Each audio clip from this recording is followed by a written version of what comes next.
میں جی آج اپنے اٹک کے میڈیا کے بھائیوں کے توسط سے یہ وزیر اعلیٰ پنجاب محترمہ مریم نواز شریف صاحبہ کا یہ پیغام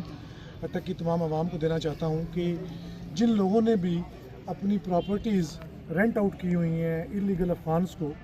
یا اپنے ہاں انہوں نے ان کو کاروبار دلوایا ہوا ہے، یا اپنے ہاں امپلائمنٹ کی ہوئی ہے،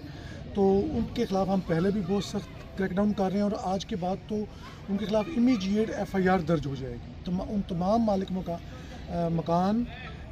مالکان جو ہیں جنہوں نے ان کو رینٹ آؤٹ پہ جگہ دی ہوئی ہے، یا کوئی دکان کرائے پہ دی ہوئی ہے، یا اپنے گھر میں رہائش کی جگہ دی ہوئی ہے، ان سب کے خلاف ہم بہت سخت قانونی کارروائی کرنے جا رہے ہیں۔ اس سلسلے میں میرے ساتھ ڈسٹرکٹ پولیس آفیسر سردار مولانا صاحب بھی کھڑے ہیں، یہ بھی ابھی آپ کو ان کی تفصیلات بتائیں گے۔ تو اس توسط سے یہ میں تمام اہلِ اٹک کو یہ پیغام حکومت پنجاب اور وزیر اعلیٰ صاحبہ کا دینا چاہتا ہوں۔ Thank you. رحیم جی، آپ کو بتا دیں کہ ڈسٹرکٹ اٹک کی ایک سکسیس سٹوری ہے ایز فار ایز یہ جو انلیگل افغان کی ریپیٹریشن کا معاملہ ہے۔ تو اس میں ہم نے ان ٹوٹل آلموسٹ 27,000 افغان ریپیٹریٹ کیے ہیں۔ ان میں سے 17,000 سے زیادہ تو ویلنگلی وہ ہماری پرسویشن سے اور ایک اچھے ان کے ساتھ انٹریکشن سے اور ان کو سمجھانے سے وہ لوگ گئے ہیں، اور کچھ لوگوں کو ہمیں پراپرلی پرسویڈ کر کے یہاں ہولڈنگ سینٹر میں لا کے پھر بھجوایا ہے، تو وہ آلموسٹ 8,000 وہ ہیں۔ تو میں سمجھتا ہوں کہ یہ پورے پنجاب میں ہماری یہ سکسیس سٹوری ہے۔ ابھی بھی جو ہمارے ریمیننگ پوائنٹڈ آؤٹ ہیں آلریڈی،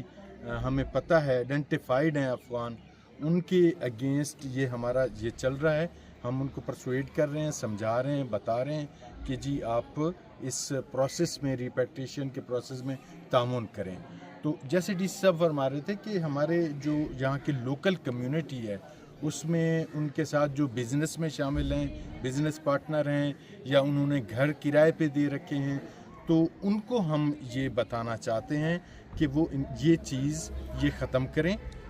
یہ جو کرایہ داری کے معاہدے ہیں یہ بھی ختم کریں گے، کیونکہ یہ ریپیٹریشن کا پروسیس جاری ہے۔ بزنس ایکٹیویٹیز بھی ختم کریں گے، کیونکہ آن ورڈ اب لیگل ایکشن ان کے اگینسٹ لیا جائے گا، کیونکہ جو افغان ہم ریپیٹریٹ کر رہے ہیں وہ انلیگل غیر قانونی تارکین وطن جو یہاں مختلف فیزز میں آئے تھے۔ تو اب یہ فائنل فیز یہ چل رہا ہے، تو ہم اپنے ساری اٹک کی عوام سے اور اسپیشلی بزنس کمیونٹی سے، لوکل کمیونٹی سے، کہ وہ کرائے پہ گھر نہ دیں کسی بھی صورت، اور کسی قسم کی بزنس ایکٹیویٹیز میں ان کو شامل نہ کریں۔ تو ہمارے ود ہولڈنگ سینٹر میں مکمل یہاں سہولیات ہم نے پرووائڈ کی ہیں جو یہاں رہ رہے ہیں، اور آج کے دن بھی مور دین 350 جو افغان ہیں یہاں ہولڈنگ سینٹر میں موجود ہیں، اور جیسے ہی بارڈر اوپن ہوں گے تو ہم ان کے ریپیٹریشن کا پروسیس آگے وہ کریں گے۔ تھینک یو سر، یہ ہم اس پہ بار بار میپنگ کر رہے ہیں، سرچ کر رہے ہیں، اور پھر گورنمنٹ آف پنجاب نے یہ باقاعدہ طور پہ یہ پالیسی بھی دی ہے، CM صاحبہ کی طرف سے، IG صاحب کی طرف سے، چیف سیکرٹری صاحب کی طرف سے ہمیں یہ ہدایات بھی ملی ہیں کہ جو لوگ 15 کال پہ پوائنٹ آؤٹ ہوتے ہیں، اگر لوکل کمیونٹی کسی کو پوائنٹ آؤٹ کرتی ہے کہ جی یہاں افغان موجود ہیں، تو وہاں ہماری پولیس جاتی ہے اور ان کو لے کے ہم یہ ہمارے ہولڈنگ سینٹر میں لے آتے ہیں۔ تو ابھی یہ حتمی طور پر کچھ نہیں کہا جا سکتا، آلموسٹ ٹینٹیٹیولی کوئی 5,000 کے اراؤنڈ تھا، جن میں سے 3,000 پلس آلموسٹ یہ جو ہمارے اس میں کسٹڈی میں آلریڈی آ چکے ہیں۔ سر، جن کے پاس اور ان کو دوبارہ ان کی آئیڈینٹیفیکیشن اور ویریفیکیشن ہو رہی ہے۔ یہاں جو مینیفیسٹ فارم بنتا ہے وہ یہی اسی پروسیس، اس میں باقی ادارے بھی شامل ہیں، نادرا شامل ہے، باقی ادارے ہمارے ساتھ شامل ہیں، وہ پراپر ویریفائی کر کے اس کے بعد ایک فائنل ڈیسیژن لیا جاتا ہے، جن کا مینیفیسٹ بن جاتا ہے تو پھر ان کو ریپیٹریٹ کیا جاتا ہے۔ یہ پاک ہے کہ جسٹ ابھی جو تھوڑے بہت کلیشز ہمارے بارڈر پہ ہوئے تھے نارتھ ویسٹ پہ، اس کی وجہ سے عارضی طور پہ حالات خراب ہوئے ہیں، لیکن